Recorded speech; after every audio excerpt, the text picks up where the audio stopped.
Lanthokjari Science Magazine ngasigi thoramda thamjari Mioibana khutsem gi numit saba ngamlakpa amadi bone marrow bu masak khangba haiba hiram sida New York United States of America gi Columbia University Medical Center da Assistant Professor of Medicine Hemato-Oncology oina thawpuriba Dr. Tamna Wangjam ga ekhogi mihut Raichanda Chingtham ga unadunu wari saba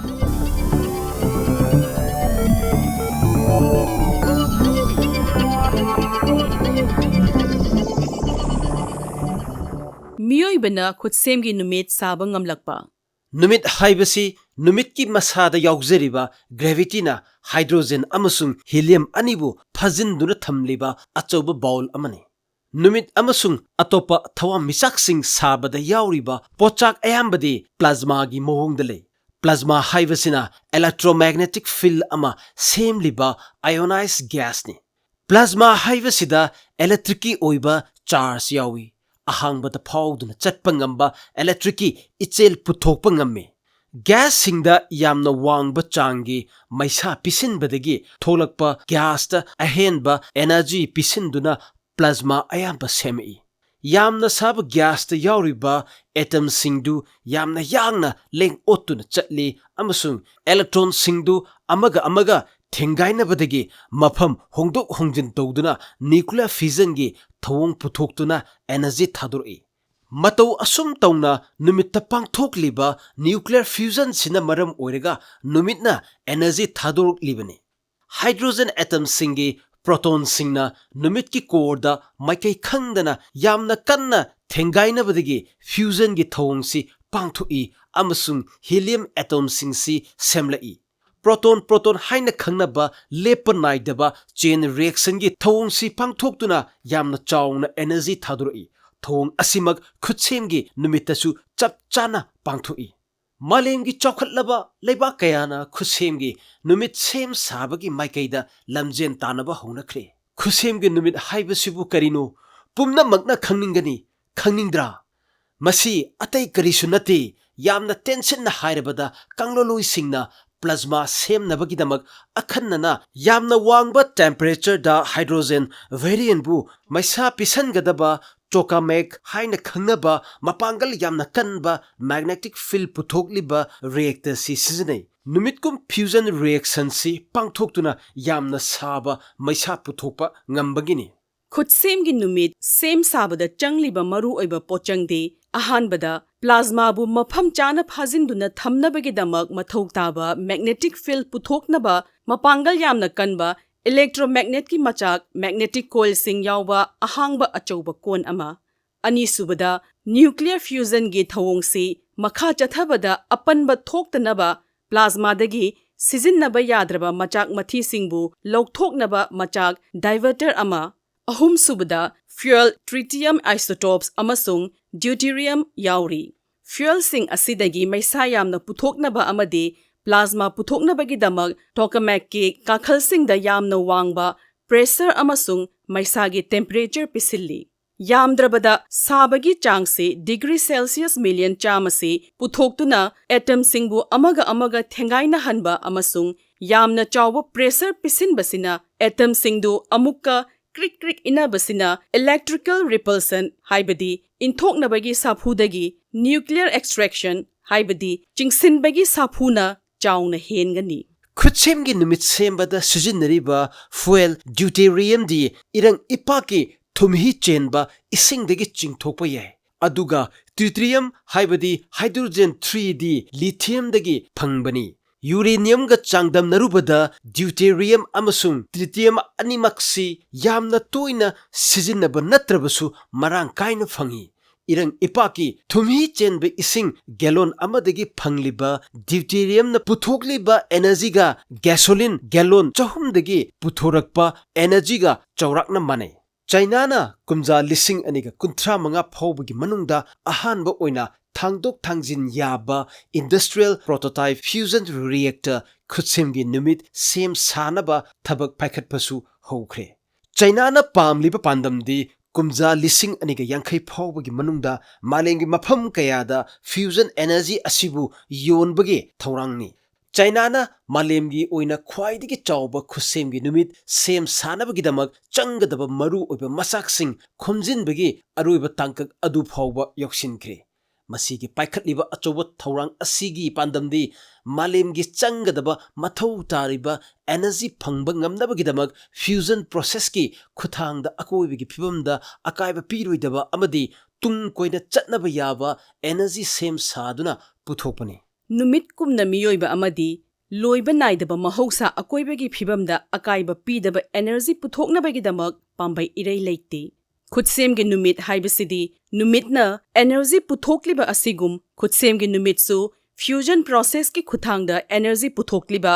yamna chawba nuclear fusion gi pambai amani hairiba energy puthoknabagi pambai sina chang yamna wangba energy puthoktuna electricity puthoknabagi damak hydrogen atom sibu helium da onthoknabagi damak atomic nuclei sizinai khutsem gi numit sem sabagi thorang asigi yamna maru oiribasi France ta leiriba malem gi oina khwaidagi chawba khutsem gi numit International Thermonuclear Experimental Reactor asini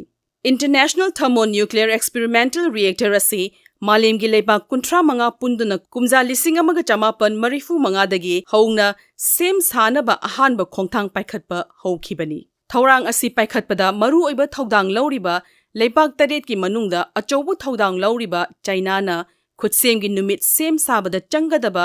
yochabi sem sabagi achobu thodang lauri khutsem gi numit sem sabada changliba machak singi arumba se tan lising amaga chatruk hena lummi mase International Thermonuclear Experimental Reactor da yauriba machak singda akai atoi thoktanaba yamna maru oiba machak amani khutsem gi numit asigi tawbungamba matik mayai amasung masina pirakadaba kanabasing adudi ahongba leitana pangthokliba mathau amasung sem sabagi khongjelga yamna mari leinei khutsem gi numit na mathau pangthokpagi thawong sida ngaklo pigadoriba mapangal yamna kanba yochabi sem sabasina aruiba tangkak oina loisingani energy puthokpada carbon puthoktaba International Thermonuclear Experimental Reactor gi machak sing semduna maisa pisinduna yamdrabada second chamri manungda fusion power dagi megawatt yankhai dagi megawatt changa puthoknaba thawongsi sembani Reactor Experimental Advanced Superconducting Tokamak hairigasu khangnaba khutsemgi numitsi ngasi phawbadi China gi khwaidigi chawba amadi khumang yamna choksilaba nuclear fusion research ki pambaini haina thajunari reactor asina maisa yamna wangba ka hena saraba maisabu loksinnanaba mapangal yamna kanba yochabi sujine ngasigi malemgi miron sina pamlibadi chatliba chahi cha chaksida akoibagi phibamda akai atoi thokloidaba climate change amasung global warming thokhalliba gyasing thadoktana mioiba khunai sigi mathau tariba energy puthokpasini khutsemgi numit puthokliba malemgi kanglon loisingna mioiba khunai asigi damak kari karamba nungaiba pau purakpage haibadu tanabagi damak aikhoi pumnamangna ngaiminnakiba tari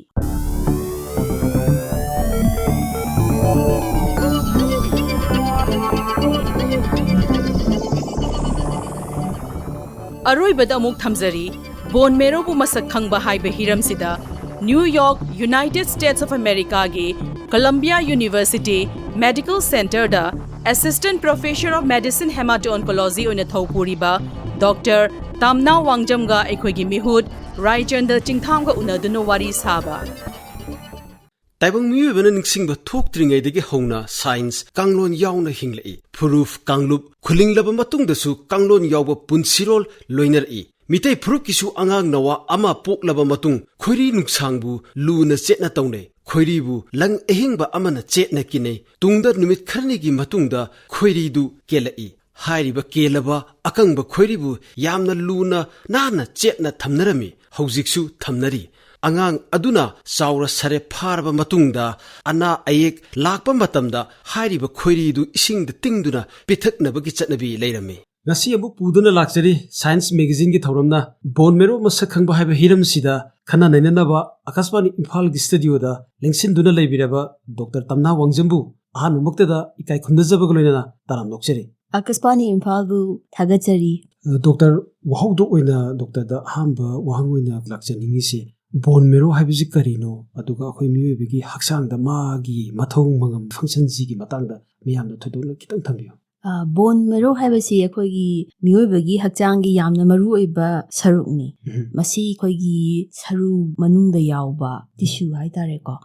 magi function ji yamna budi lei ado main orisi na my component main oiba white blood cell immune function duma lei jare haidi akhoi gi haksang sibu mahik matai da gi ngak thok podu lei re aduga immune system sina akhoi gi haksang si cancer da gi su ngak thoe haidi akhoi gi haksang da alanba cancer oiba cell thola agasu si immune system sina yengchinbi aduga anisubuda red blood cells singsina akhoi gi haksang gi lungs gi atopa marueba organ mayamda oxygen se pubiba adagi platelet haiba kaino mate macha khar lai aduna e gi khakchinba da mateng pang bhai tare aduna magi khwai marueba khakchang gi thauda doctor dagi khoina khangjeningi si bone marrow transplant si thabak una pangthokpada kari karma makhal gi process angi haibuduju khara thambiram bone marrow transplant haibase khara ariba term oire asingbagi di chumna hairabadi stem cell transplant natraga hematopoietic stem cell transplant haibasina di kitang chummi ado akhoi gi hematopoietic stem cell haibase akhoi gi e gi cell mayam se semba stem cell duni stem cell si akhoi gi mayam na su khangjari sini stem cell amana makhan makhan gi cell si saba yai amadi apikpa masingdagi yamna hena chawthokpa su yai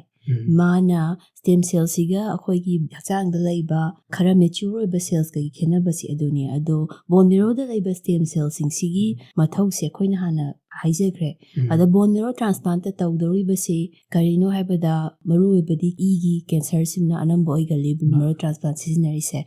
adada bone marrow transplant makhan makhan lei chawrapna hairabada autologous haiba ama lei aduga allogenic haiba ama lei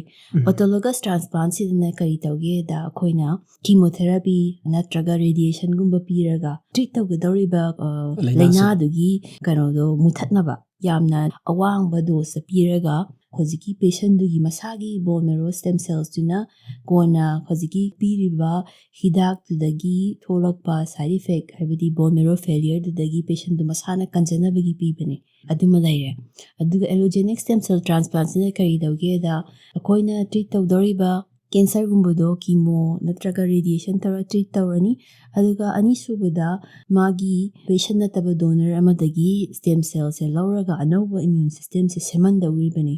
aduna chemo natraga conditioning tawba chemo natraga radiation duna chithauba cancer natraga khoina treat tawba laina singse hojiki anova immune system sina ngakthokadawni aduna punsida amuka hanna hojiki laina da amuka thoktanaba goal ne haitare ko aduga anawbada hojik laise bone marrow transplant ki field da khoi immune effector cell therapy haina masulai natraga cellular therapy haina so hainai aduna kari tawge haibada chemo khara lower dose ta piraga patient sidagi white blood cell da lymphocytes haiba amalai ko masina mai mathaudi cancer da ingak thopasi important oiba mathawni adu patient natraga atopa donor am dai lawthoga mapan company amana natraga lab amada engineer tawraga modify tawraga magi masingdo chawkhatalaga patient da pibiraga yamna advance of immunotherapy ni adu so hoji adum tawri cancer makhan gi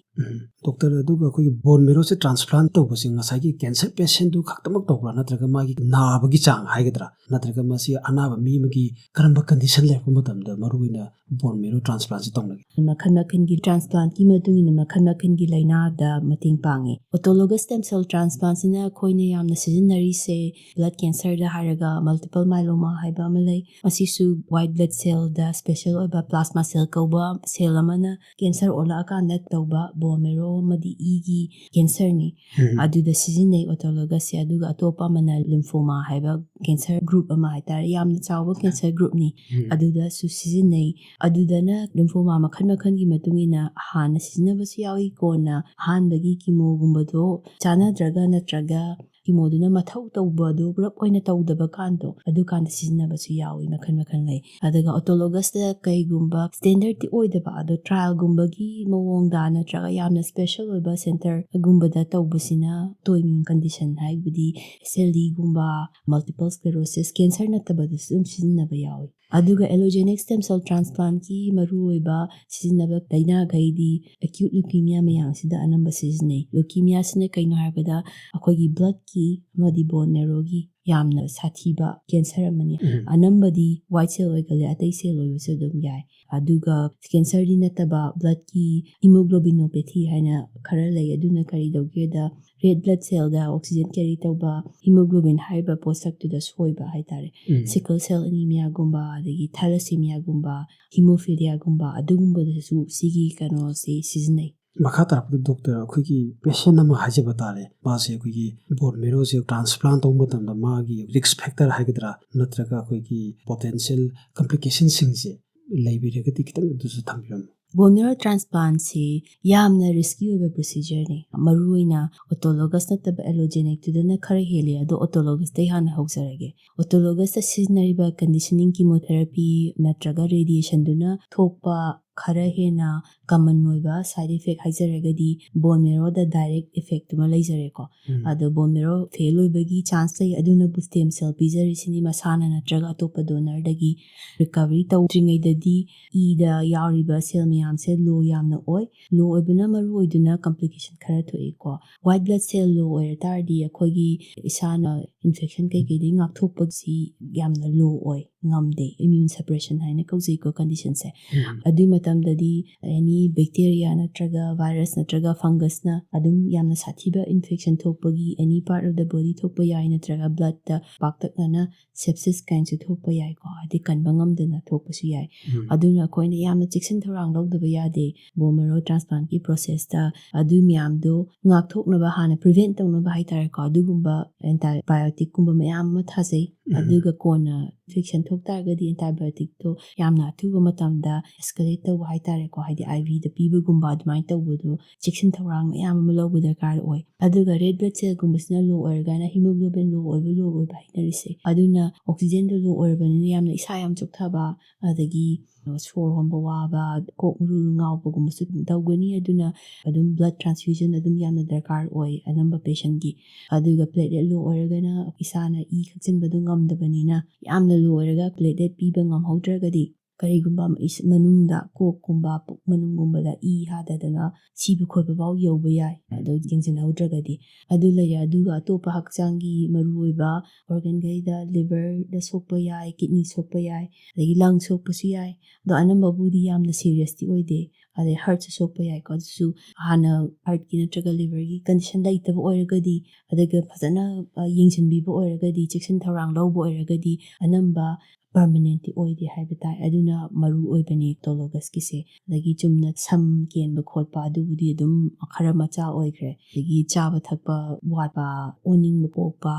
ꯑꯗꯒꯤ ꯈꯣꯡ ꯍꯥꯝꯊꯕ ꯑꯗꯨꯒꯨꯝꯕ ꯃꯌꯥꯝ ꯑꯃꯁꯨ ꯇꯧꯋꯤ ꯍꯥꯏꯇꯥꯔꯦ ꯇꯦꯝꯄꯔꯔꯤꯗꯤ ꯑꯣꯏ ꯑꯗꯣ ꯑꯦꯂꯣꯖꯦꯅꯤꯛꯇꯅ ꯑꯗꯨꯁꯨ ꯂꯣꯏꯅꯃꯛ ꯇꯧꯋꯤ ꯑꯗꯨ ꯈꯔ ꯁꯥꯡꯅꯁꯨ ꯍꯦꯟꯅ ꯇꯧꯋꯤ ꯃꯥꯅ ꯈꯔ ꯀꯟꯅ ꯊꯥꯕꯅꯤꯅ ꯑꯗꯨꯗ ꯃꯥꯒꯤꯅ ꯌꯥꯝꯅ ꯇꯣꯞ ꯇꯣꯞꯄ ꯀꯝꯄ꯭ꯂꯤꯀꯦꯁꯟ ꯑꯃ ꯂꯩ ꯃꯔꯝꯗꯤ ꯑꯩꯈꯣꯏꯅ ꯑꯇꯣꯞꯄ ꯗꯣꯅꯔꯗꯒꯤ ꯑꯅꯧꯕ ꯏꯃ꯭ꯌꯨꯟ ꯁꯤꯁꯇꯦꯝ ꯄꯨꯁꯜꯂꯛꯄꯅꯤꯅ ꯁꯤꯒꯤ ꯄ꯭ꯔꯣꯁꯦꯁꯁꯤꯗ ꯑꯦꯂꯣꯖꯦꯅꯤꯛ ꯁ꯭ꯇꯦꯝ ꯁꯦꯜ ꯇ꯭ꯔꯥꯟꯁꯄ꯭ꯂꯥꯟꯇꯗꯤ ꯑꯩꯈꯣꯏꯅ ꯀꯟꯗꯤꯁꯟ ꯑꯃ ꯂꯩ ꯒ꯭ꯔꯥꯐ ꯚꯔꯁꯦꯁ ꯍꯣꯁ ꯗꯤꯖꯤꯖ ꯑꯅ ꯍꯥꯏꯕꯗꯤ ꯗꯣꯅꯔꯅ ꯄꯤꯔꯛꯏꯕ ꯒ꯭ꯔꯥꯐꯇꯣ ꯁ꯭ꯇꯦꯝ ꯁꯦꯜꯗꯣ ꯑꯗꯨꯅ ꯍꯧꯖꯤꯛꯀꯤ ꯍꯣꯁ ꯍꯥꯏꯕꯗꯤ ꯄꯦꯁꯦꯟꯁꯦ ꯁꯤꯒꯤ ꯃꯁꯥꯗ ꯆꯪꯉꯒ ꯀꯦꯟꯁꯔꯕꯨꯗꯤ ꯉꯥꯛꯊꯣꯛꯄꯤꯔꯦꯀꯣ ꯒ꯭ꯔꯥꯐ ꯚꯔꯁꯦꯁ ꯇ꯭ꯌꯨꯃꯔ ꯅꯠꯇ꯭ꯔꯒ ꯒ꯭ꯔꯥꯐ ꯚꯔꯁꯦꯁ ꯂꯨꯀꯤꯃꯤꯌꯥ ꯏꯐꯦꯛ ꯍꯥꯏꯅ ꯀꯧꯖꯩ ꯑꯗꯨꯒꯤꯗꯣ ꯑꯗꯨꯒ ꯁꯦꯝ ꯄꯣꯏꯟꯒꯤ ꯑꯅꯤ ꯁꯥꯏꯠꯅꯤꯀꯣꯁꯦ ꯒ꯭ꯔꯥꯐ ꯚꯔꯁꯦꯁ ꯍꯣꯁ ꯗꯤꯖꯤꯖꯅ ꯀꯩꯗꯧꯒꯦꯗ ꯃꯣꯏꯒꯤ ꯑꯅꯧꯕ ꯏꯃ꯭ꯌꯨꯟ ꯁꯤꯁꯇꯦꯝꯁꯤꯅ ꯗꯣꯅꯔꯒꯤ ꯃꯁꯥꯁꯦ ꯃꯁꯥꯒꯤ ꯅꯠꯇꯦ ꯍꯥꯏꯅ ꯃꯥꯅ ꯑꯦꯇꯦꯛ ꯇꯧꯔꯛꯄ ꯍꯥꯏꯕꯗꯤ ꯃꯤꯠꯀꯨꯝꯕꯗ ꯑꯦꯇꯦꯛ ꯇꯧꯔꯛꯑꯗꯤ ꯃꯤꯠ ꯉꯥꯡꯕ ꯑꯗꯒꯤ ꯁ꯭ꯀꯤꯟꯗ ꯊꯣꯛꯄ ꯔꯦꯁ ꯊꯣꯛꯄ ꯈꯣꯠꯄ ꯇꯧꯕ ꯌꯥꯏ ꯑꯗꯒꯤ ꯆꯤꯟꯒꯨꯝꯕ ꯅꯠꯇ꯭ꯔꯒ ꯑꯩꯈꯣꯏꯒꯤ ꯗꯥꯏꯖꯦꯁꯇꯤꯞ ꯁꯤꯁꯇꯦꯝ ꯑꯦꯅꯤꯋꯦꯌꯔꯗ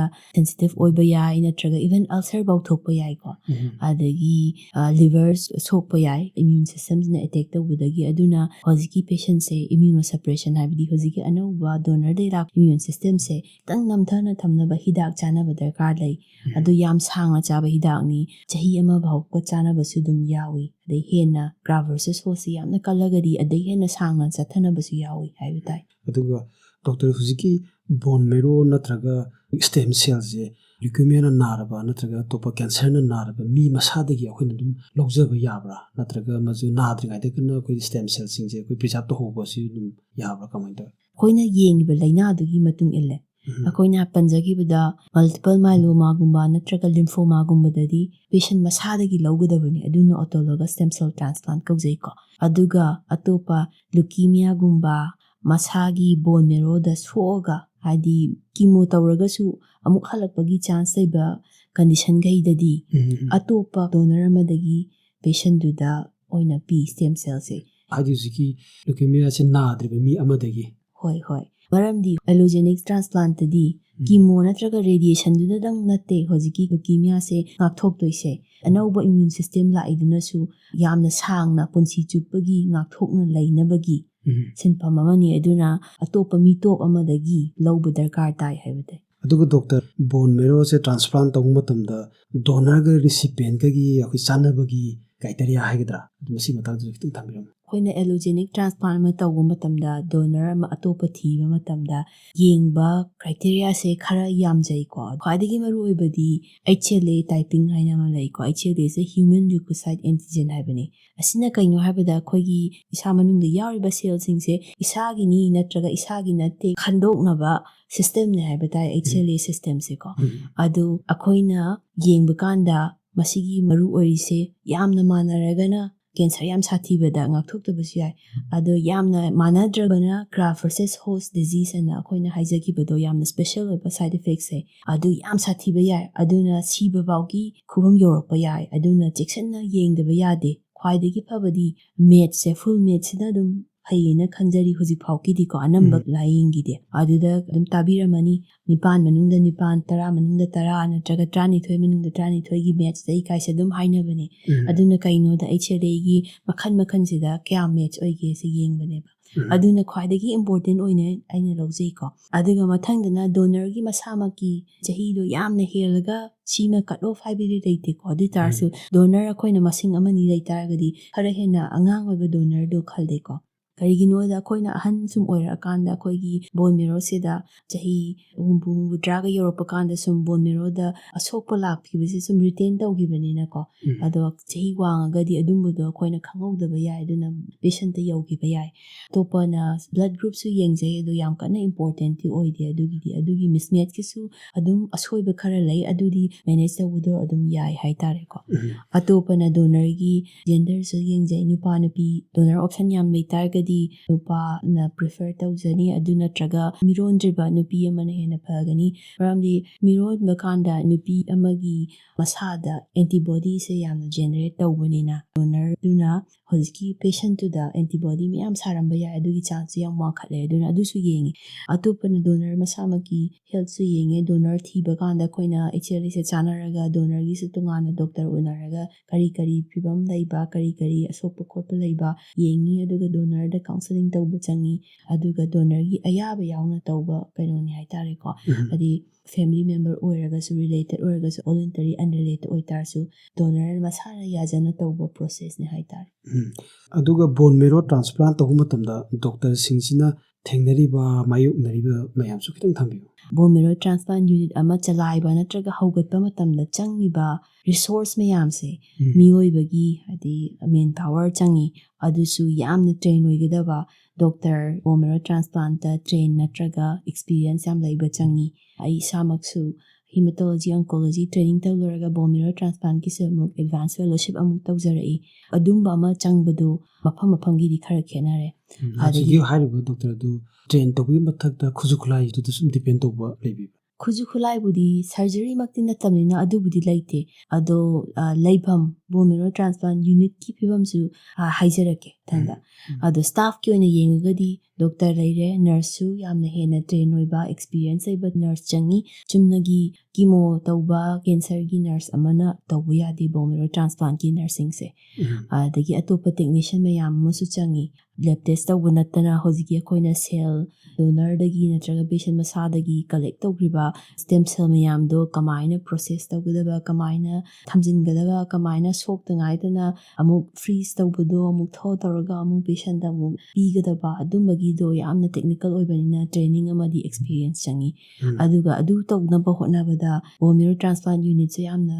ꯃꯈꯜ ꯌꯥꯝꯒꯤ ꯁ꯭ꯄꯦꯁꯤꯐꯤꯛ ꯑꯣꯏꯕ ꯔꯤꯀ꯭ꯋꯥꯏꯔꯃꯦꯟꯠ ꯈꯔ ꯂꯩꯖꯩꯀꯣ ꯑꯩꯈꯣꯏꯒꯤ ꯄꯦꯁꯦꯟꯠꯁꯤꯡꯁꯦ ꯌꯥꯝꯅ ꯊꯣꯠꯅꯧꯕꯅꯤꯅ ꯆꯦꯛꯁꯤꯟꯗꯕ ꯌꯥꯗꯕ ꯃꯌꯥꯝ ꯂꯩꯕꯅꯤꯅ ꯕꯣꯟ ꯃꯦꯔꯣ ꯇ꯭ꯔꯥꯟꯁꯄ꯭ꯂꯥꯟꯠ ꯌꯨꯅꯤꯠ ꯑꯃꯗ ꯃꯤ ꯂꯤꯃꯤꯇꯦꯗ ꯑꯣꯏꯅ ꯆꯪꯒꯗꯕꯅꯤ ꯑꯗꯒꯤ ꯑꯦꯌꯔ ꯐꯤꯜꯇꯔꯦꯁꯟꯒꯁꯦ ꯍꯦꯄꯥ ꯐꯤꯜꯇꯔ ꯇꯧꯗꯕ ꯌꯥꯗꯦ ꯑꯗꯒꯤ ꯄꯣꯖꯤꯇꯤꯚ ꯑꯦꯌꯔꯋꯦ ꯄ꯭ꯔꯦꯁꯔ ꯊꯝꯕꯁꯤꯅ ꯄ꯭ꯔꯤꯐꯔꯅꯤ ꯃꯔꯝꯗꯤ ꯄꯦꯁꯦꯟꯠꯀꯤ ꯔꯨꯝꯗꯒꯤ ꯄꯣꯖꯤꯇꯤꯚ ꯑꯦꯌꯔꯋꯦ ꯄ꯭ꯔꯦꯁꯔꯗꯨ ꯆꯪꯉꯒ ꯄꯦꯁꯦꯟꯠꯀꯤ ꯔꯨꯝ ꯃꯄꯥꯟꯗ ꯊꯣꯛꯈꯤꯗꯕ ꯃꯅꯨꯡꯗꯗꯤ ꯆꯪꯉꯛꯄ ꯌꯥꯗꯕ ꯑꯗꯨꯝꯕꯁꯤꯗꯤ ꯍꯣꯁꯄꯤꯇꯥꯜꯗꯨ ꯁꯥꯕꯗꯁꯨ ꯌꯥꯝꯅ ꯄ꯭ꯂꯥꯅꯤꯡ ꯆꯪꯕ ꯄꯩꯁꯥ ꯆꯪꯕ ꯄꯣꯠꯅꯤꯅ ꯍꯧꯒꯠꯄ ꯃꯇꯝꯗꯁꯨ ꯌꯥꯝꯅ ꯋꯥꯏ ꯑꯗꯨꯒ ꯍꯧꯖꯤꯛꯀꯤ ꯂꯦꯕꯇꯨꯁꯨ ꯕꯣꯟ ꯃꯦꯔꯣ ꯁ꯭ꯇꯦꯝ ꯁꯦꯜ ꯄ꯭ꯔꯣꯁꯦꯁ ꯇꯧꯒꯗꯕ ꯑꯃꯗꯤ ꯄꯤꯒꯗꯕ ꯀꯂꯦꯛ ꯇꯧꯒꯗꯕ ꯃꯌꯥꯝꯒꯤꯗꯨꯁꯨ ꯃꯐꯝ ꯆꯪꯕ ꯀ꯭ꯂꯤꯅꯤꯛ ꯅꯠꯇ꯭ꯔꯒ ꯂꯦꯕ ꯆꯪꯕ ꯑꯗꯨꯁꯨ ꯁ꯭ꯄꯦꯁꯦꯜ ꯔꯤꯀ꯭ꯋꯥꯏꯔꯃꯦꯟꯠ ꯃꯌꯥꯝ ꯂꯩꯕꯅꯤꯅ ꯔꯤꯁꯣꯔꯁꯁꯦ ꯌꯥꯝ ꯆꯪꯉꯤ ꯃꯤꯒꯤꯁꯨ ꯃꯐꯝꯒꯤꯁꯨ ꯍꯥꯏꯇꯥꯔꯦ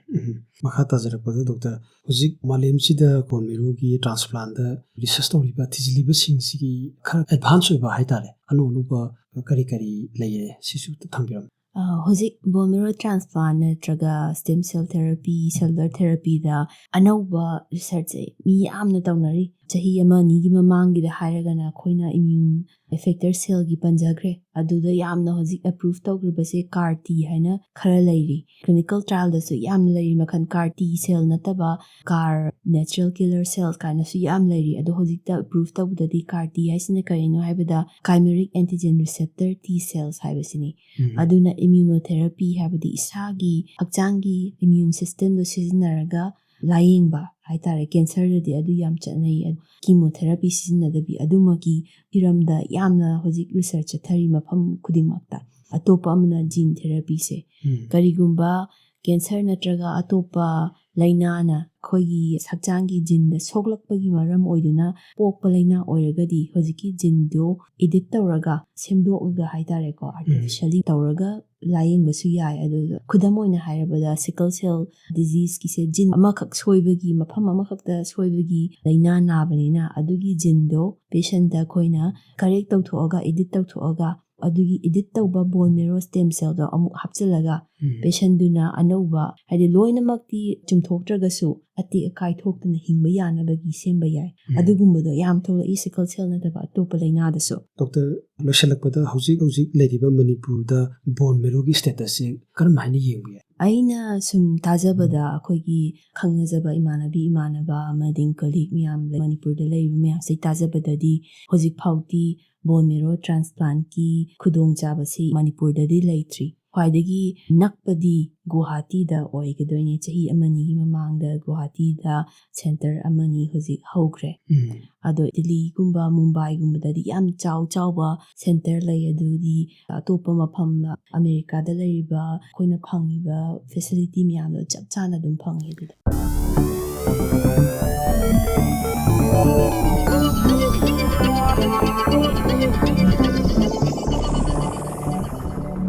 ꯕꯣꯟ ꯃꯦꯔꯣꯕꯨ ꯃꯁꯛ ꯈꯪꯕ ꯍꯥꯏꯕ ꯍꯤꯔꯝꯁꯤꯗ New York United States of ꯑꯃꯦꯔꯤꯀꯥꯒꯤ ꯀꯣꯂꯝꯕꯤꯌꯥ ꯌꯨꯅꯤꯚꯔꯁꯤꯇꯤ ꯃꯦꯗꯤꯀꯦꯜ ꯁꯦꯟꯇꯔꯗ assistant professor of medicine hemato oncology ꯑꯣꯏꯅ ꯊꯧ ꯄꯨꯔꯤꯕ ꯗꯣꯛꯇꯔ ꯇꯥꯝꯅꯥ ꯋꯥꯡꯖꯝꯒ ꯑꯩꯈꯣꯏꯒꯤ ꯃꯤꯍꯨꯠ ꯔꯥꯏꯆꯟꯗ ꯆꯤꯡꯊꯥꯝꯒ ꯎꯅꯗꯨꯅ ꯋꯥꯔꯤ ꯁꯥꯕ ꯇꯥꯍꯟꯖꯈꯤꯕꯒ ꯂꯣꯏꯅꯅ ꯉꯁꯤꯒꯤ ꯁꯥꯏꯟꯁ ꯃꯦꯒꯥꯖꯤꯟ ꯂꯥꯟꯊꯣꯛꯆꯕ ꯃꯇꯥꯡ ꯑꯁꯤꯗ ꯂꯣꯏꯖꯔꯤ ꯃꯊꯪ ꯂꯩꯄꯥꯛꯄꯣꯛꯄ ꯅꯨꯃꯤꯠ ꯄꯨꯡꯐꯝ ꯑꯁꯤꯃꯛꯇꯗ ꯑꯃꯨꯛ ꯐꯪꯕꯤꯒꯅꯤ ꯁꯥꯏꯟꯁ ꯃꯦꯒꯥꯖꯤꯟ